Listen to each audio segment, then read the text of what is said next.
How's it going, everyone? So we have this EA 190V Subaru pressure washer here. There's a Yamaha version of it, so I mean it's basically the same thing. But anyway, this is a Subaru version. And I cannot tell you how many people have questions on this pressure washer that I get.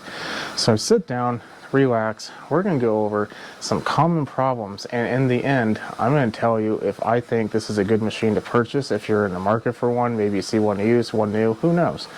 But go ahead, sit down. We're going to go over every problem I have seen that I think is well worth mentioning with these machines, so you know what you're kind of getting into if you do purchase. Spoiler alert, every machine has problems. You just need to weigh if this is something you want to handle. So let's go ahead and sit down and talk about it. So two things before we start. One, I'm not actually going to be working on this video. This is strictly informational. So if you're looking for repair, I've done a couple videos about these pressure washers, not starting, hard to start, leaking fuel, stuff like that. Check those out. Anyway, so you're in the market or potentially want to see if you want to sell yours or whatever your circumstances. These are the common problems that I've run across. So we're going to break this up into a couple groups and basically problems, some of the potential solutions, and whether or not it's going to be very DIY friendly. First things first, not starting. Every machine has this problem, so I'm not really going to go into that. Fuel has ethanol majority of the places. You leave ethanol fuel in the carburetor, which is right here, well behind this cover, it's going to have problems. Every machine has that problem, so I'm not really going to go into that much further. The only thing that pressure washers that really have like a disadvantage in is that ethanol fuel attracts water, or at least the ethanol in the fuel really likes water. So with it being around water, the likelihood of you potentially getting water issues in your fuel is a little higher, but yet again, that's a pressure washer issue. Next, for whatever reason, these right here are the valves. Now this is an OHC, overhead cam. Now there's something called OHC and OHV. That is overhead valve. Overhead cam, I don't want to say is more complicated, because it definitely isn't, but sometimes they can run into, especially if they're belt driven. This one, we're not going to get into much of it, but overhead cams are going to be a little easier to work on. But I have noticed that this machine does have a lot of valve timing issues. I don't 100% know why, but I do have to time the valves a little bit more often than I do an overhead or just other machines like a Honda or anything like that. That process is not very hard, so I'm not really going to give it too much of an issue. What I can say though is this has a gasket, which is nice. This little cover right here, sometimes they have silicone. That's a major pain because you have to wait for it to dry and all that stuff. Gasket, so that's nice. So be prepared to do that. It's not hard. I have many videos on it, so it's not really going to be anything that a person with basic hand tools and a limited knowledge of anything mechanical couldn't accomplish. Next, this machine has this weird little rocker switch. Some of them just have a push button. Some of them have this little knob. There's a couple variations of this machine. Those are just the details of it. The majority of it, though, is the same. However, what I can say is every single one of them that has this usually has a starter. I haven't seen one that hasn't. I think that's pretty much a selling point of these. But the battery is total crap. I don't know why. Maybe it's just the fact that when you use a pressure washer, it's far and in between in duration usually, and the battery just dies. Generators suffer from the same thing, but for whatever reason, this one in particular seems to have a lot of battery issues, and the battery itself is a little bit different. So be prepared for that. In addition to that, sometimes they will have these weird little switches like this one. They do like to break. If you have the push button, that's not really a problem. Sometimes with the problem that you'll run into, it really isn't a problem, but it can be a little unexpected if you don't expect it to come. If that makes any sense. There's usually a little knob right here, and it goes into 3 different locations. Stop, turns off the engine. Choke, so you can start it, and that's in the middle. And then run on the outside. So when you start it, you're supposed to, with the choke on, technically that's the middle setting, twist it to the outside to let it run normal, which isn't a problem. The problem comes with this. To turn it off, you have to push it all the way to off, which goes over choke, and that, I have noticed, forces the engine to suck up a little bit more fuel than it usually would in its normal cycle. And then when that happens and you go to stop it, that fuel is in the cylinder. Well, the motor's still kind of running. It still has its momentum, and then it kind of pushes that fuel out into a hot muffler and causes a backfire.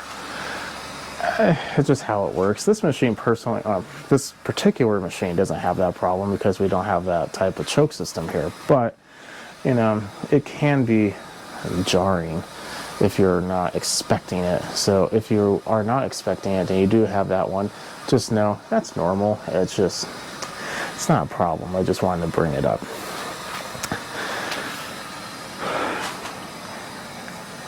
I don't want to harp on the valves or the head on this machine, but here's another problem. This machine, I think the head, it's not poorly made. Don't get me wrong. It's made the way it should be. The problem is maintenance for this type of machine is critical. The reason why is this isn't a pressurized oil system. It is just flinging oil around when the motor's running, and oil is expected to go in the head area to kind of lubricate everything. The problem with that is over time it can wear certain points out, mainly where the rockers meet the head. The little pin that holds the rockers in place, I've seen a couple times it gets egged out. I don't know if it's this necessarily the lack of maintenance or this design. This is probably the third one. This machine itself doesn't have this problem, but I've seen about 3 of them where they have had that problem, where it just kind of gets egged out. And basically what happens is you try to pull on it, and it's always the top rocker, which, if I remember correctly, is the exhaust. But more or less, it's really hard to start, and when it does, it makes a horrible rattle, or it will, even worse, kick back the pull cord and rips out your hand. So when you do adjust the valves, which is another thing, you'll adjust the valves like 20 times and you will try to figure out what's going on. Check the post. You know what I'm thinking? I think there's actually only one post, but there's 2 rockers on it. It's a top part of the post. That's what it is.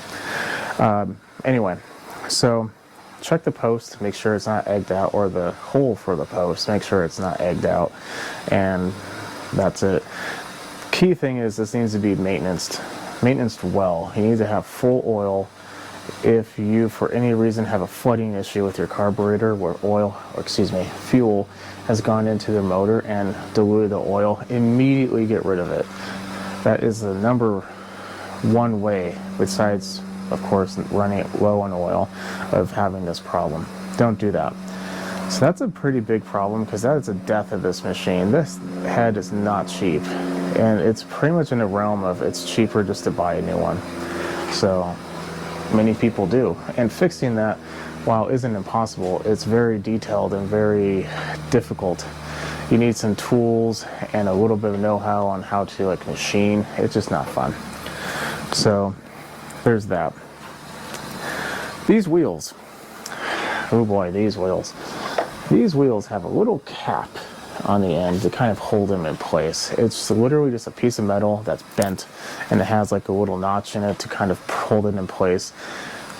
They love to fall off, and when they fall off, it's usually when you're pulling it behind you, and then your wheel comes right off. Super annoying. It's not hard to fix or anything, but it does happen quite often. That is very DIY. You just take the cap, kind of bend it back into place, hammer it back on. Should be fine for a while until it happens again, which generally isn't that long. Well, generally it's a decent amount of time, but would it be that much harder to have drilled a hole and put a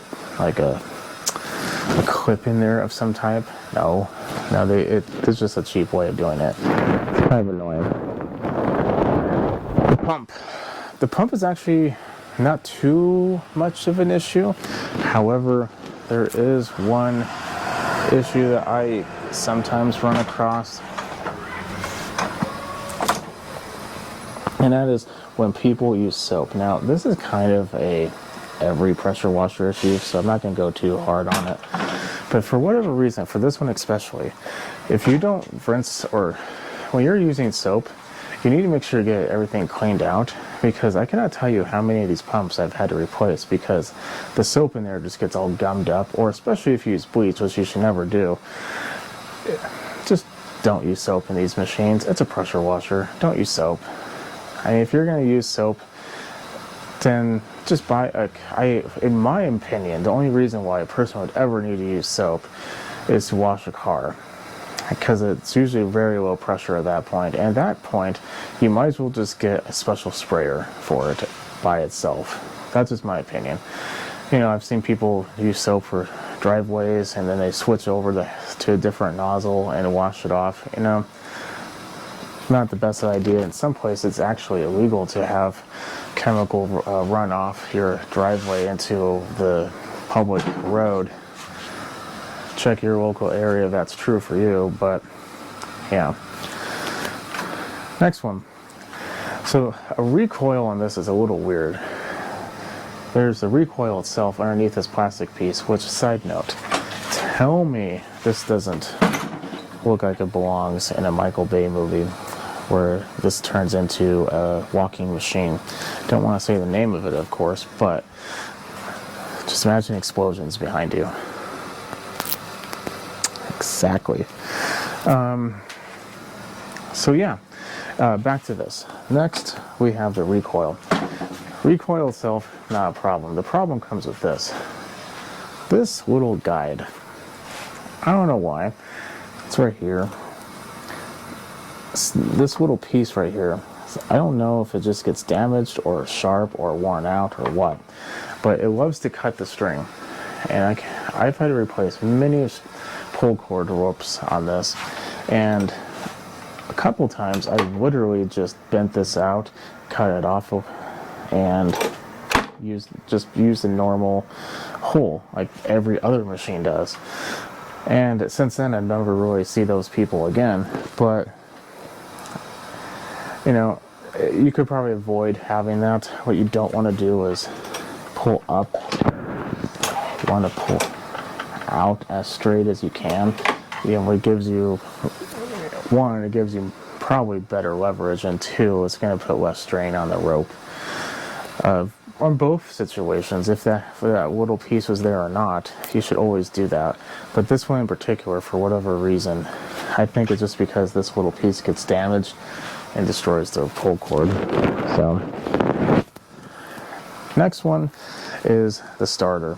The starter doesn't really have too many problems. However, I have run across a little bit of the contact points getting corroded.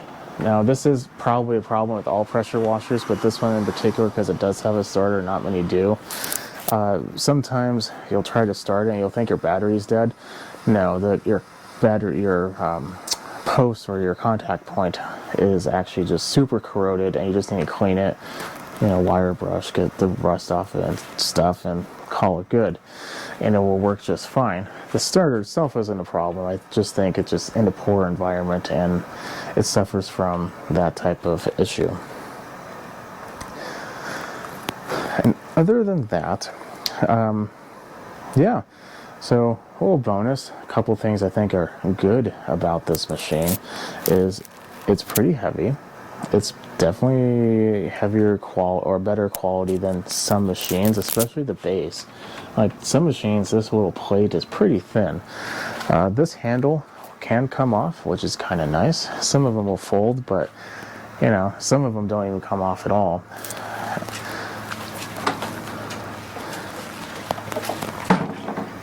In the front, it does have a good convenient location for the nozzles, which is always nice. I do enjoy that. Sometimes having them in a location that's a little annoying. Sometimes you just have like a little rubber thing hanging because yours doesn't have one at all, you know, whatever. And the best part is it's kind of good and bad. They're harder to remove. There's like something in there to kind of hold them in place. Which when you're using it, means they're not going to flop out when you're using the machine, which is nice. Some of the bad things about it also include some of the good. It does have a starter. So if you are unable to get it started, maybe you're smaller, a little weaker, for instance, Miss P&W, not exactly She-Hulk or anything, so has a hard time starting some machines, especially pressure washers, because they can be difficult to start, especially if there's water in the pump. Starter makes it a lot easier, so that's definitely a bonus. Not a lot of them do have it. Something you can't really tell from like the looks of it, but unlike some of them, this machine is fairly easy to maneuver, and it's pretty well balanced. I do enjoy that. It's not hard to move. You can move it with one hand. In addition to that, sometimes you will have some that are easy to move, which is a bad thing, because they will also start moving when you're using them. This doesn't do that. The larger wheels kind of help it move. Just gives you, anything with larger wheels is easier to move. But on the bottom, it does have a stop right here that's pretty thick and robust, and it kind of helps it hold it in place. Sometimes you'll have one, but it's like cheap plastic. This is rubber, pretty thick, pretty nice. So that's good to know. And the pump itself, like I said, is pretty decent. This is a pretty generic pump, but I think either they just got a better quality version of it, or for whatever reason, they just don't really seem to go out unless you're using soap inappropriately. Or, of course, if you want to freeze, but, that's a problem with everyone. And in addition to that, this is a 3100 PSI 2.4 gallon per minute pump. That is, I want to say, in the realm of medium, if that makes any sense. I've seen 2.5, I've seen 2.3. 2.4 is a pretty nice little medium. I've seen a lot of 3100 PSI at 2.3 or even 2.2. That one's a little harder to find, but there's a lot at 2.3. So that doesn't sound like a lot, but at the end of the day, you're still getting more cleaning units, which is nice. This handle, while yes, might have a problem with its pull cord, it's pretty easy. It's pretty nice to hold onto. It's not super small. Some of them, like literally, I feel like are maybe only half an inch longer on one side. So when you're pulling on it, it's just hard. This one I could wrap my whole hand on, which if it's going to kick back, it's going to hurt. But if it's not going to kick back, it's nice to hold on to. Or at the very least, I could put like 2 fingers on it easily. Some of them, like I said, are not that easy. And you're kind of forced to hold it with your whole hand. This one you don't really have to, which is nice. Okay, so now that's the primary good things I've seen about it. Now, a couple things that I don't want to say are problems with the machine, but general concerns about the machine. And pretty much the only concern I have is parts.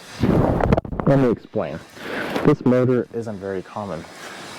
They do put it on some machines, they put it on some mowers, or at least a version of it, and which is nice. However, the parts to try to find them are not as robust. You can, but it's going to be a little harder.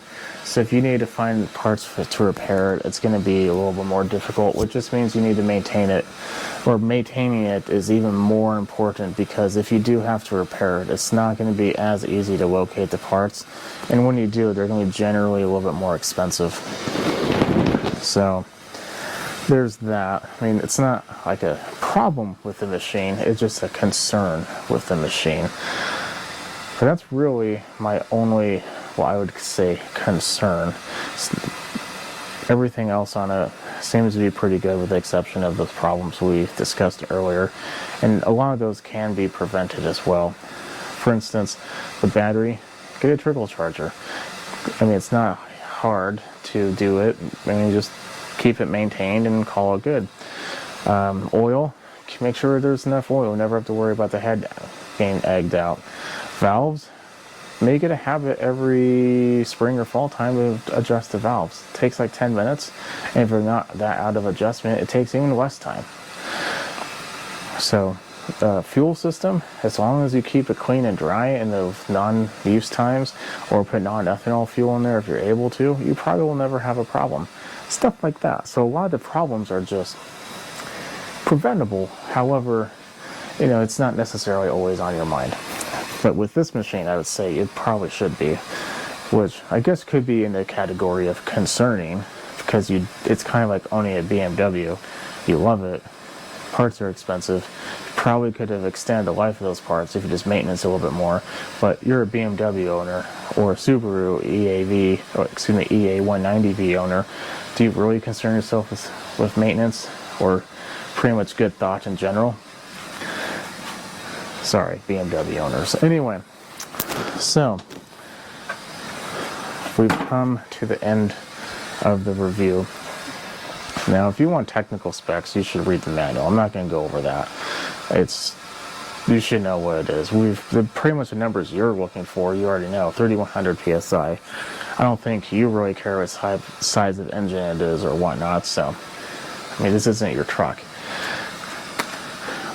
Do I think it's a good machine? Yes.